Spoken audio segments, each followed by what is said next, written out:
నమస్కారం, welcome to NSN news. నేను మీ బాలు సిరినేని.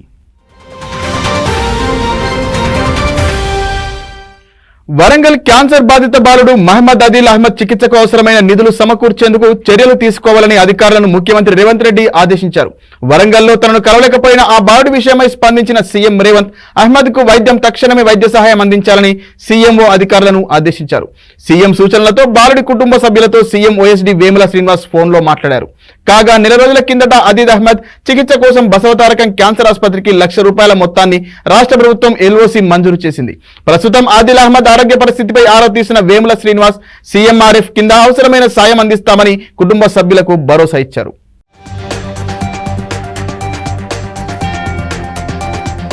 రాష్ట్రంలో నిరంతరం ఉద్యోగ నియామక ప్రక్రియ చేపట్టేందుకు ప్రభుత్వం అడుగులు వేస్తోంది. ఎన్నికల్లో ఇచ్చిన హామీ మేరకు ఏటా నోటిఫికేషన్లతో కూడిన ఉద్యోగ క్యాలెండర్ విడుదల చేసేందుకు ప్రభుత్వం సమాయత్తమవుతోంది. ఈ ఏడాదికి సంబంధించి 2 వారాల్లో ఉద్యోగ క్యాలెండర్ విడుదల చేయాలని నిర్ణయించింది సర్కార్. నిరుద్యోగులకు ప్రతి ఏటా ఉద్యోగ నోటిఫికేషన్లతో కూడిన జాబ్ క్యాలెండర్ విడుదల చేయనుంది తెలంగాణ సర్కార్. ఎన్నికలలో దూకుడుగా వ్యవహరించిన కాంగ్రెస్ నిరుద్యోగులకు ఎప్పటికప్పుడు ఉద్యోగ సమాచారం అందించాలన్న కఠోర దీక్షకు పూనుకుంది. ఈ ఏడాదికి సంబంధించి 2 వారాల్లో ఉద్యోగ క్యాలెండర్ విడుదల చేయాలని నిర్ణయించినట్లు తెలుస్తోంది. టీజీపీఎస్సీ భర్తీ చేసే గ్రూప్ 1, గ్రూప్ 2, గ్రూప్ 3, గ్రూప్ 4 ఉద్యోగాలతో పాటు గురుకులాలు, పోలీసు, వైద్య నియామక బోర్డుల నోటిఫికేషన్లు, ఇతర విభాగాల పోస్టులన్నింటినీ ఇందులో పొందుపరచనుంది. ఉద్యోగ క్యాలెండర్ విడుదలపై నిర్ణయం తీసుకోనున్నట్లు ముఖ్యమంత్రి కార్యాలయ వర్గాలు వెల్లడించాయి. ఏటా జాబ్ క్యాలెండర్ ప్రకారం ఉద్యోగ ప్రకటనలు వెలువరించేందుకు ప్రభుత్వ విభాగాలు ఎప్పటికప్పుడు ఖాళీల్ని గుర్తించాలని టీజీపీఎస్సీ అన్ని విభాగాలకు లేఖలు రాసింది. ప్రామాణిక ముసాయిదా ఉద్యోగ నోటిఫికేషన్ను సిద్ధం చేసిన టీజీపీఎస్సీ ప్రభుత్వ విభాగాధిపతులు, నియామక బోర్డుల నుంచి అవసరమైన ప్రతిపాదనలు స్వీకరించి తుదిరూపు తీసుకువచ్చింది. రానున్న 3 ఏళ్లలో పదవి విరమణ చేయనున్న వారిలో ఏర్పడే ఖాళీలను గుర్తించాలన్నారు సీఎం రేవంత్. అసలు ఖాళీల సంఖ్యతో ప్రమేయం లేకుండా ఏటా group 1, group 2, group 3, group 4 service ఉద్యోగాల నోటిఫికేషన్ తప్పనిసరిగా ఉండాలని అధికారులను ఆదేశించారు. ఉద్యోగార్థులు, నిరుద్యోగులు తమ భవిష్యత్తును నిర్మించుకునేందుకు ఉపయోగపడేలా క్యాలెండర్ ఉండాలన్నారు సీఎం. ముసాయిదా క్యాలెండర్లో స్వల్ప మార్పుల అనంతరం త్వరలోనే ఏటా ఉద్యోగ నోటిఫికేషన్ జారీకి ఉత్తర్వులు జారీ కానున్నాయి. రాష్ట్ర జాబ్ క్యాలెండర్ రూపకల్పన కార్యాచరణలో టీజీపీఎస్సీ ప్రధాన భూమిక పోషించింది. ఇందులో ఏ నెలలో ఏ నోటిఫికేషన్ ఇస్తారు, ఏ నెలలో పరీక్షలు జరుగుతాయి, నియామక ప్రక్రియ ఎప్పుడు పూర్తవుతుందన్న అంశాలపై స్పష్టమైన గడువు ఉంటుంది. ఆ గడువులోగా ఉద్యోగ నియామకాలు పూర్తవుతాయి. న్యాయ వివాదాలు తలెత్తకుండా సర్వీస్ నిబంధనలను ఎప్పటికప్పుడు అప్డేట్ చేయడం, ఉద్యోగ ఖాళీల గుర్తింపులతో పాటు ప్రభుత్వం నుంచి అనుమతులన్నీ వేగంగా లభించేలా కార్యాచరణ సిద్ధమైందని సీఎంఓ వర్గాలు పేర్కొన్నాయి. గ్రూప్ 2 పరీక్షను షెడ్యూల్ ప్రకారం ఆగస్టులో పూర్తి చేసేందుకు సర్కార్ సమాయత్తమవుతోంది.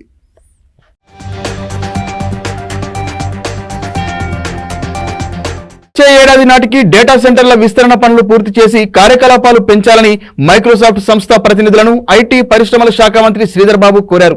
విస్తరణ పూర్తయితే ఆధునిక డేటా సెక్యూరిటీ, క్లౌడ్ సొల్యూషన్స్ రంగాల్లో హైదరాబాద్ అగ్రగామికి చేరుకుంటుందని వెల్లడించారు. డేటా సెంటర్లకు సంబంధించిన భూ సమస్యల పరిష్కారం, మౌలిక వసతులపై సచివాలయంలో మైక్రోసాఫ్ట్ ప్రతినిధులతో మంత్రి శ్రీధర్ బాబు సమీక్షించారు. డేటా సెంటర్ కోసం మేకగూడలో సేకరించిన 22 ఎకరాలకు సంబంధించి స్థానిక పంచాయతీతో కొన్ని సమస్యలున్నట్లు మైక్రోసాఫ్ట్ ప్రతినిధులు శ్రీధర్ బాబు దృష్టికి తీసుకురాగా వెంటనే పరిష్కరించాలని రంగారెడ్డి జిల్లా కలెక్టర్ ని ఆదేశించారు. విద్యుత్ సబ్ స్టేషన్ల సామర్థ్యం పెంపు, వరద నీటి కాలువల నిర్మాణం పనులు గడువులోగా పూర్తి చేస్తామని శ్రీధర్ బాబు తెలిపారు. మైక్రోసాఫ్ట్ సేకరించిన భూముల వినియోగ మార్పిడి పనులు వేగంగా పూర్తి చేయాలని అధికారులను ఆదేశించారు. ప్రభుత్వం తరపు నుంచి పెండింగ్ పనుల పర్యవేక్షణకి ఓ అధికారిని నియమిస్తామని హామీ ఇచ్చిన మంత్రి శ్రీధర్ బాబు మైక్రోసాఫ్ట్ కార్యకలాపాలను గ్రామీణ ప్రాంతాలకు విస్తరించాలని సూచించారు.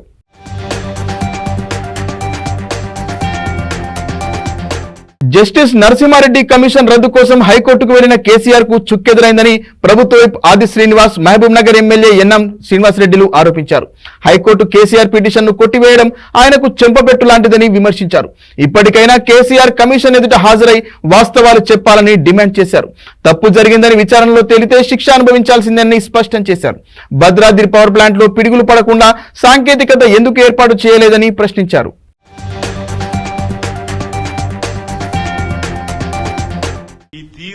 ఆయనకు చెంపపెట్టు లాంటిదనే మాటని సందర్భంగా చెబుతూ వాస్తవాలను దాచిపెట్టాలనుకున్నాడా?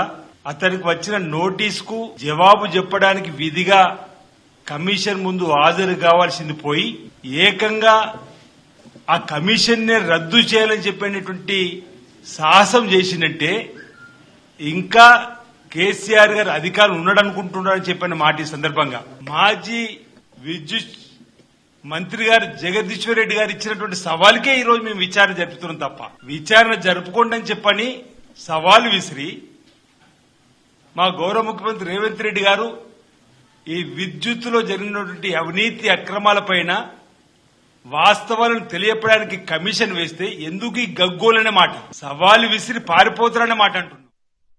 ఆన్లైన్లో కరెంటు బిల్లు చెల్లించే వారందరూ ఇక నుంచి అప్రమత్తంగా ఉండాలని టీజీఎస్పీ డీసీఎల్ పేర్కొంది. ఈ నెల 1 నుంచి నేరుగా Google Pay, PhonePe, Amazon Pay, పేటీఎంలో కరెంటు బిల్లు కట్టవద్దని దక్షిణ తెలంగాణ విద్యుత్ పంపిణీ సంస్థ ఎక్స్ లో ప్రజలకు తెలిపింది. రిజర్వ్ బ్యాంకు జారీ చేసిన మార్గదర్శకాల ప్రకారం ఉత్తర్వులు ఇచ్చినట్లు వివరించింది. ప్రముఖ విద్యుత్ డిస్కాం సంస్థ టీజీఎస్పీ డీసీఎల్ ప్రజలకు షాకింగ్ న్యూస్ చెప్పింది. ఆన్లైన్లో కరెంటు బిల్లు చెల్లించే వారందరూ ఇక నుంచి అప్రమత్తంగా ఉండాలన్న TGSP DCL Google Pay, PhonePe, Amazon Pay, పేటీఎంలో కరెంటు బిల్లు కట్టవద్దని తన అధికారిక ఎక్స్ లో పోస్ట్ చేసింది. ఆర్బీఐ మార్గదర్శకాల ప్రకారమే ఉత్తర్వులు ఇచ్చినట్లు స్పష్టం చేసింది. ఇక నుంచి డిస్కాం వెబ్సైట్ లేదా టీజీఎస్పీ డీసీఎల్ మొబైల్ యాప్ ద్వారా మాత్రమే ఆన్లైన్లో కరెంటు బిల్లులు చెల్లించాలని డిస్కాం సీఎండీ ముషారఫ్ ప్రజలకు సూచించారు. అయితే వీటిల్లో కనుక జీపే, ఫోన్ పే, పేటీఎం వంటి వాటి ద్వారా చెల్లించే ఆప్షన్ ఉంటే ఇక్కడ నుంచి మాత్రమే వాటిని ఉపయోగించుకోవచ్చు. కాగా ఉత్తర తెలంగాణ విద్యుత్ పంపిణీ సంస్థ ఇందుకు సంబంధించి ఉత్తర్వులను ఇంకా జారీ చేయలేదు. బిల్లు చెల్లింపులో భద్రతకు పెద్దపీట వేసేందుకు రిజర్వ్ బ్యాంక్ ఆఫ్ ఇండియా ఈ కీలక నిర్ణయం తీసుకుంది. చెల్లింపులన్నీ భారత్ బిల్ పేమెంట్ సిస్టమ్ ద్వారానే జరగాలని నిర్దేశిస్తూ జూలై 1 నుంచి కొత్త నిబంధనలు తీసుకువచ్చింది. ఇందులో భాగంగా భారత్ బిల్ పేమెంట్ సిస్టమ్ను బిల్లర్లు ఎనేబుల్ చేసుకోవాల్సి ఉంటుంది. ప్రైవేట్ బ్యాంకులకు సంబంధించి HDFC, ICICI bank, axis bank వంటి ప్రధాన బ్యాంకులు ఈ పేమెంట్ సిస్టమ్ను యాక్టివేట్ చేసుకోలేదు. దీంతో ఫోన్ పే, క్రెడ్ వంటి కంపెనీలు కస్టమర్ల క్రెడిట్ కార్డుల బిల్లును ప్రాసెస్ చేయలేవు. అందువల్ల ఆయా యాప్లలో క్రెడిట్ కార్డు బిల్లులు చెల్లింపులకు వీలు పడదు.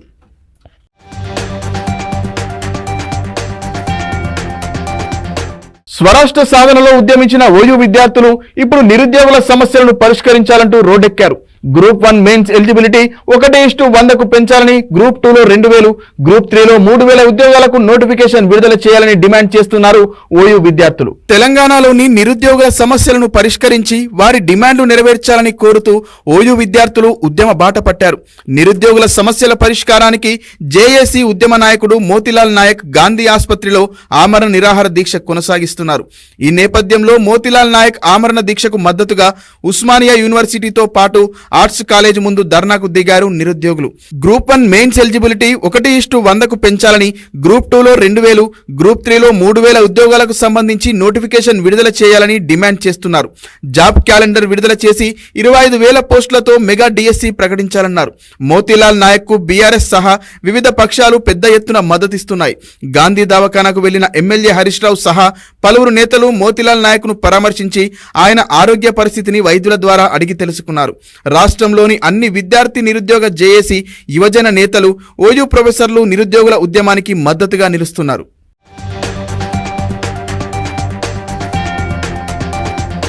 హైదరాబాద్ లో మెట్రో రైల్ సేవలు అందిస్తున్న ఎల్ఎన్టీ మెట్రో రైల్ లిమిటెడ్ కి అరుదైన గౌరవం దక్కింది. అత్యుత్తమ భద్రతా ప్రమాణాలు పాటించడంలో నిబద్ధతకు రైల్వేస్ విభాగంలో గోల్డెన్ పికాక్ పురస్కారాన్ని అందుకుంది.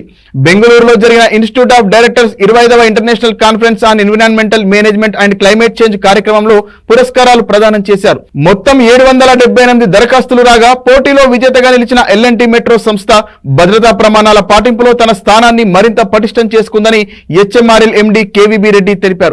ఉద్యోగుల భద్రత, సంక్షేమం విషయంలో కృషికి ఈ పురస్కారం నిదర్శనంగా నిలుస్తుందన్నారు.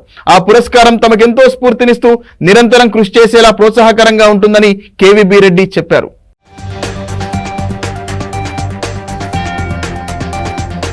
జోగులాంబ గద్వాల జిల్లా ఐజా మండలం గుడిదొడ్డికి చెందిన పరశురాముడు అనే రైతు కలెక్టరేట్ లో ఆత్మహత్యాయత్నం చేశాడు. తన 5 ఎకరాల భూమిని ఇదే గ్రామానికి చెందిన కొందరు వ్యక్తులు కబ్జా చేశారని బాధితుడు పలుమార్లు అధికారులకు ఫిర్యాదు చేశాడు. తన సమస్యను ఎవరూ పట్టించుకోలేదని ఆవేదనతో పురుగుల మందు తాగి ఆత్మహత్యకు యత్నించాడు.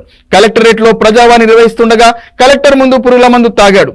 గమనించిన పోలీసులు అతన్ని చికిత్స నిమిత్తం ఆసుపత్రికి తరలించారు.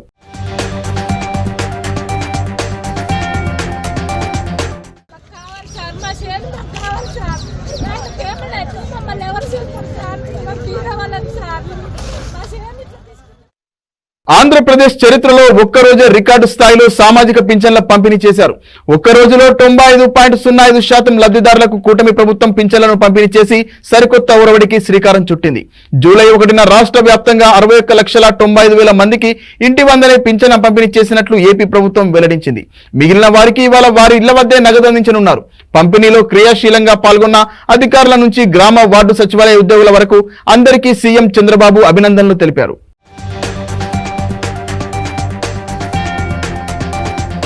సీఎం రేవంత్ రెడ్డికి ఏపీ ముఖ్యమంత్రి చంద్రబాబు లేఖ రాశారు. తెలుగు రాష్ట్రాలకు ఇచ్చిన విభజన హామీలను లేఖలో ప్రస్తావించారు. విభజన హామీల పరిష్కారానికి కలిసి చర్చించుకుందామన్న ఆయన ఈ నెల 6న ముఖాముఖిగా కలవాలని ప్రతిపాదించారు. రాష్ట్ర ముఖ్యమంత్రి రేవంత్ రెడ్డికి ఏపీ సీఎం నారా చంద్రబాబు నాయుడు లేఖ రాశారు. విభజన హామీల పరిష్కారానికి కలిసి చర్చించుకుందామని బాబు కోరారు. విభజన జరిగి దశాబ్ద కాలం దాటినా కొన్ని అంశాలు ఇంకా పరిష్కారం కాలేదని పేర్కొన్నారు.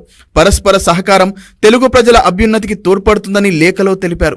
ఈ నెల 6న మధ్యాహ్నం ముఖాముఖి కలిసి చర్చించుకుందామని చంద్రబాబు లేఖ ద్వారా ప్రతిపాదించారు. ఉమ్మడి అంశాలను సామరస్య పరిష్కారానికి ఎదురు చూస్తున్నట్లు ఏపీ సీఎం లేఖలో వెల్లడించారు.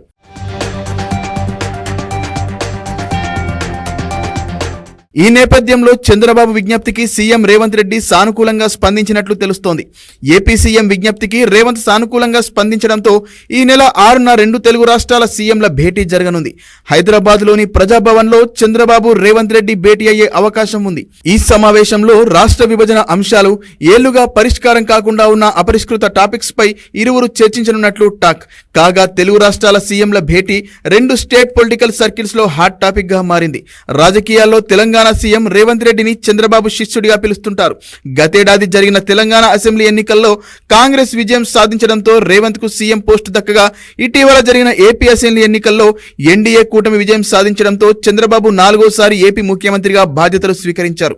ఈ క్రమంలో గురు శిష్యులు ఇద్దరు సీఎంల హోదాలో ఫస్ట్ టైం భేటీ కావడం 2 తెలుగు రాష్ట్రాల రాజకీయ వర్గాల్లో ఇంట్రెస్టింగ్ టాపిక్ గా మారింది.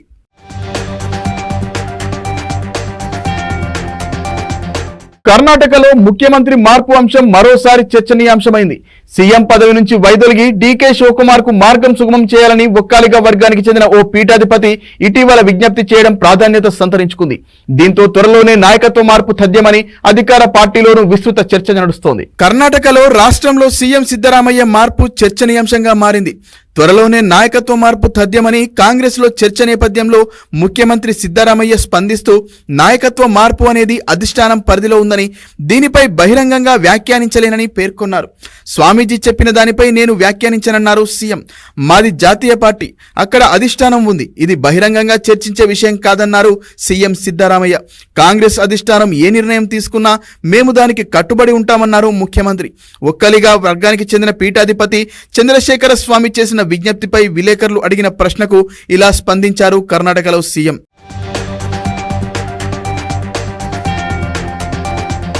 కాగా కాంగ్రెస్ పార్టీ రాష్ట్ర అధ్యక్షుడిగా డీకే శివకుమార్ ఒక్కలిగా వర్గానికి చెందినవారు. ప్రస్తుతం సిద్ధరామయ్య ప్రభుత్వంలో ఆయన ఒక్కరే ముఖ్యమంత్రిగా కొనసాగుతున్నారు. అయితే మరిన్ని ఉప ముఖ్యమంత్రి పదవులను సృష్టించి లింగాయత్, ఎస్సీ, ఎస్టీ, మైనారిటీ వర్గాల వారికి కేటాయించాలని సీఎంకు సన్నిహితంగా ఉన్న కొందరు మంత్రుల నుంచి డిమాండ్లు వస్తున్నాయి. ఈ పరిణామాల నేపథ్యంలోనే నాయకత్వ మార్పు అంశం మరోసారి తెరపైకి వచ్చింది. కాగా గతేడాది జరిగిన అసెంబ్లీ ఎన్నికల తర్వాత ముఖ్యమంత్రి పదవిపై కర్ణాటక కాంగ్రెస్ లో తీవ్ర స్థాయిలో చర్చ జరిగింది. సిద్ధరామయ్య, డీకే శివకుమార్లు 2.5 ఏళ్ల పాటు పదవిలో కొనసాగేలా అంగీకారానికి వచ్చారనే వార్తలు వచ్చాయి. శివకుమార్ కూడా ఎప్పటికైనా ముఖ్యమంత్రి పదవిని స్వీకరిస్తారనే బహిరంగంగానే చెబుతున్నారు. లోక్సభ ఎన్నికల ప్రచారంలోనూ ఇదే విషయాన్ని ప్రస్తావిస్తూ ఎక్కువ సీట్లలో గెలిస్తే తన పదవికి బలం చేకూరుతుందని చెప్పడం గమనార్హం.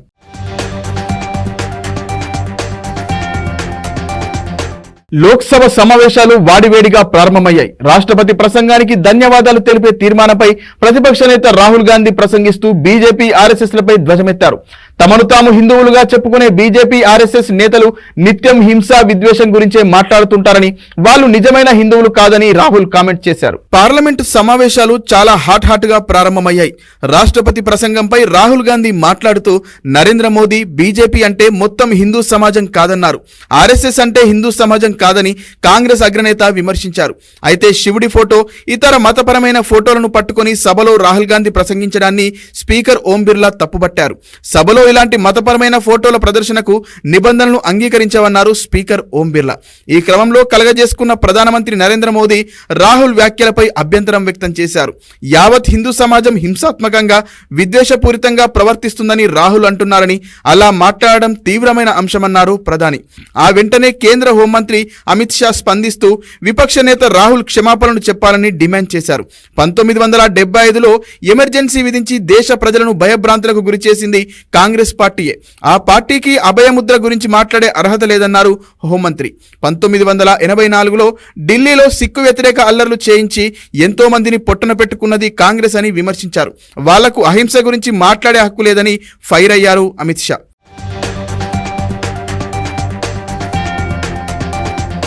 అనంతరం రాహుల్ గాంధీ మాట్లాడుతూ పక్కనే కూర్చున్న ఫైజాబాద్ ఎంపీ అవధేష్ ప్రసాద్ ను చూపిస్తూ కీలక వ్యాఖ్యలు చేశారు. శ్రీరాముడి జన్మస్థానమైన అయోధ్య ఈసారి మీకు సరైన సందేశం ఇచ్చిందన్నారు. మీరు అక్కడి ప్రజల భూములు లాక్కొని ఎయిర్పోర్టు నిర్మించారు. ఇప్పటిదాకా వాళ్లకు పరిహారం కూడా ఇవ్వలేదన్నారు ప్రతిపక్ష నేత. అయోధ్య రామమందిర ప్రారంభోత్సవంలో మోదీజీతో పాటు ఆదానీ, అంబానీ ఉన్నారు. కానీ అయోధ్య ప్రజలు మాత్రం లేరని ఆరోపించారు రాహుల్ గాంధీ. ప్రధాని మోదీజీ ఈసారి అయోధ్య నుంచి పోటీ చేద్దామని అనుకున్నారని, కానీ సర్వే చేయిస్తే అక్కడ పోటీ చేస్తే ఓడిపోతారని తేలిందన్నారు. దీంతో సేఫ్ గా వారణాసి నుంచే పోటీ చేశారని, బీజేపీ సర్కార్ విధానాలతో విసిగి అయోధ్య ప్రజలు తగిన శాస్తి చేశారని విమర్శించారు కాంగ్రెస్ అగ్రనేత. సభాపక్ష నేత ప్రధాని మోదీ విపక్షంలో ఎప్పుడూ సరదాగా మాట్లాడిన దాఖలు లేవన్నారు. మేం ఎదురుపడినప్పుడు ఆయన ముఖంలో చిరునవ్వు కనిపించదని రాహుల్ గాంధీ ప్రశ్నించారు. ప్రతిపక్ష నేతను సీరియస్ గా తీసుకోవాలని ప్రజాస్వామ్యం, రాజ్యాంగం నాకు నేర్పించాయని పేర్కొన్నారు ప్రతిపక్ష నేత. నేడు గుజరాత్ కు వెళ్లి టెక్స్టైల్ పరిశ్రమల యజమానులతో మాట్లాడాను. నోట్ల రద్దు, జీఎస్టీని ఎందుకు తీసుకొచ్చారని వారిని అడిగారని తెలిపారు రాహుల్. అవి బిలియనీర్ల కోసమేనని తీసుకొచ్చారని వాళ్ళు చెప్పారని, నేను చెప్పేది రాసి పెట్టుకోండి. మేం గుజరాత్ అసెంబ్లీ ఎన్నికల్లో ఇండియా కూటమి గెలవబోతుందని విశ్వాసం వ్యక్తం చేశారు ప్రతిపక్ష నేత రాహుల్.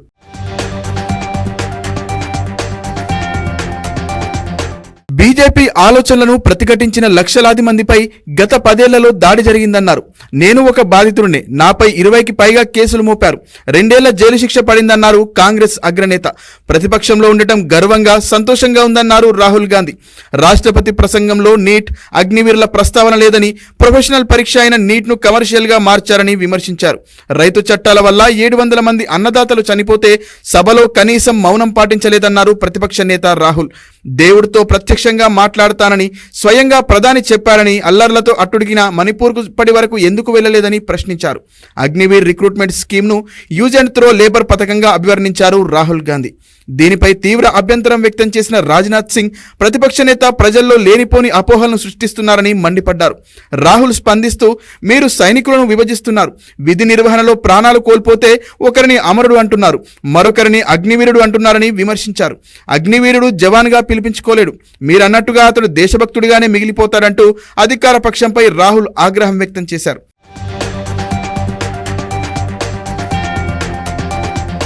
అంతకుముందు రాహుల్ గాంధీ మాట్లాడుతుండగా స్పీకర్ ఓం బిర్లా కలగజేసుకుని పార్లమెంటు సభ్యుల మైక్లను కట్ చేసే అంశంపై స్పష్టత ఇచ్చారు. మైక్లను కట్ చేస్తున్నానంటూ తనపై ఆరోపణలు చేయడం మానుకోవాలన్నారు స్పీకర్. సభ్యుల మైక్లను ఆపరేట్ చేసేందుకు తన దగ్గర ఎలాంటి రిమోట్ కంట్రోల్స్ లేవని తేల్చి చెప్పారు. సభాపతి గౌరవానికి భంగం కలిగించే వ్యాఖ్యలు చేయొద్దని సూచించారు ఓం బిర్లా. కాగా సభ ప్రారంభమయ్యే టైంలో ప్రధాని మోదీ రాగానే మీరు ఎందుకలా వంగిపోయారు, నా వంతు రాగానే మీరు నార్మల్ అయిపోయారని రాహుల్ ప్రశ్నించగా స్పీకర్ ఓం బిర్లా బదులిచ్చారు. ప్రధానమంత్రి ఈ సభాధినేత, అంతేకాకుండా మోదీజీ వయసులో నాకన్నా పెద్దవారని తెలిపారు స్పీకర్. అందుకే గౌరవం ఇవ్వాలన్న ఉద్దేశంతో అలా వంగి నమస్కారం పెట్టానన్నారు ఓం బిర్లా. అవసరమైతే నేను కాళ్ళకి నమస్కరిస్తాను, పెద్దవాళ్లను గౌరవించుకోవడం నా సంస్కారం అని స్పీకర్ స్పష్టం చేశారు. స్పీకర్ అభిప్రాయాలను గౌరవిస్తానన్న రాహుల్ సభలో స్పీకర్ కన్నా పెద్దవాళ్లు ఎవరూ ఉండరన్నారు. స్పీకర్ ముందు సభ్యులంతా వినమ్రంగా ఉండాలని సూచించారు కాంగ్రెస్ అగ్రనేత.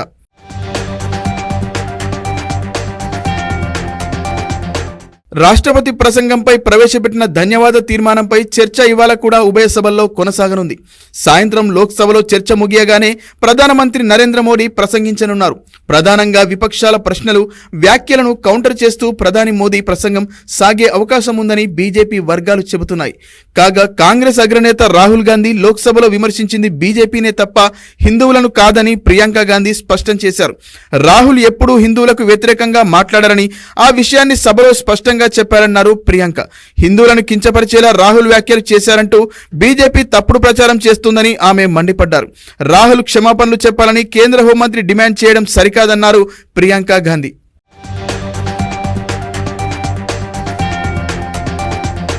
ఏపీ ప్రత్యేక హోదా అంశంపై కీలక వ్యాఖ్యలు చేశారు ఆ రాష్ట్ర PCC chief Sharmila.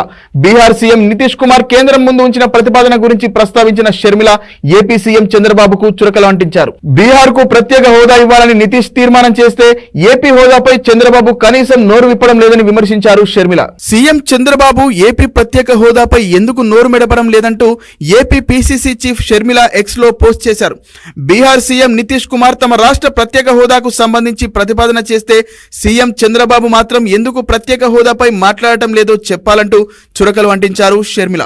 Modi సర్కార్లో king maker గా ఉన్న చంద్రబాబు హోదాపై ఎందుకు మౌనం వహిస్తున్నారో రాష్ట్ర ప్రజలకు సమాధానం చెప్పాలన్నారు. రాజధాని లేని రాష్ట్రంగా బీహార్ కంటే ఏపీ వెనుకబడి ఉందని తెలియదా అంటూ ఎక్స్ వేదికగా ప్రశ్నించారు. 15 ఏళ్లు హోదా కావాలని అడిగిన రోజులు మీకు గుర్తులేదా?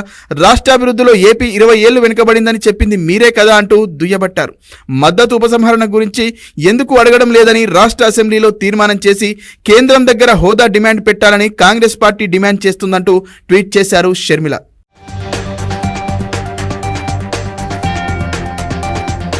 చెలామణిలో ఉన్న 97.87% 2000 నోట్లు తిరిగి బ్యాంకు వద్దకు వచ్చేశాయని రిజర్వ్ బ్యాంక్ ఆఫ్ ఇండియా వెల్లడించింది.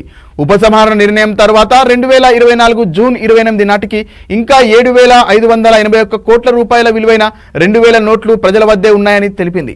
2000 రూపాయల నోట్లు ఉపసంహరించుకున్నట్లు 2023 మే 19న ఆర్బీఐ ప్రకటించింది. ఈ నిర్ణయం వెలువడే నాటికి 3,56,000 కోట్ల రూపాయల విలువైన 2000 నోట్లు చెలామణిలో ఉన్నాయి.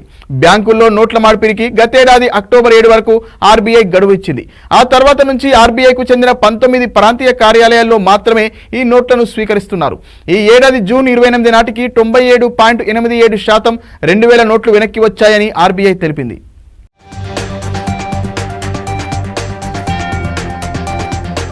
సూరత్ లో కురుస్తున్న వర్షాల దాటికి రహదారి పక్కనే ఉన్న వృక్షం నేలకూలింది. ఈ ప్రమాదంలో 3 కార్లు ధ్వంసమయ్యాయి. చెట్టు రోడ్డుపై కూలడంతో వాహనదారులు తీవ్ర ఇబ్బందులకు గురయ్యారు. ఘటనా స్థలానికి చేరుకున్న అగ్నిమాపక సిబ్బంది రహదారికి అడ్డంగా పడిన వృక్షాన్ని తొలగించారు. ప్రముఖ నగరాలైన అహ్మదాబాద్, సూరత్ లో గత 2 రోజులుగా కుంభవృష్టి కురుస్తోంది. ఎడతెగని వానల దాటికి లోతట్టు ప్రాంతాలు నీట మునిగాయి. జనావాసాల్లోకి భారీగా నీరు చేరడంతో ప్రజలు తీవ్ర ఇబ్బందులు ఎదుర్కొంటున్నారు. రహదారులపై భారీ ఎత్తున నీరు నిలిచి చెరువులను తలపిస్తున్నాయి.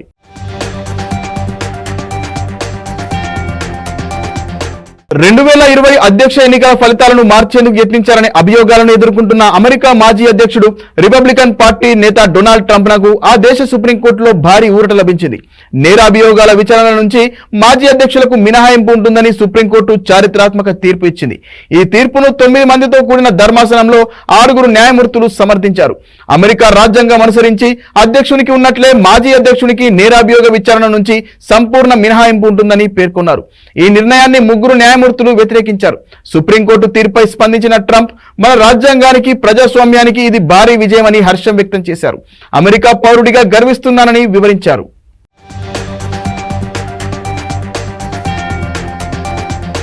మరిన్ని వార్తలతో మళ్ళీ కలుద్దాం. నమస్కారం.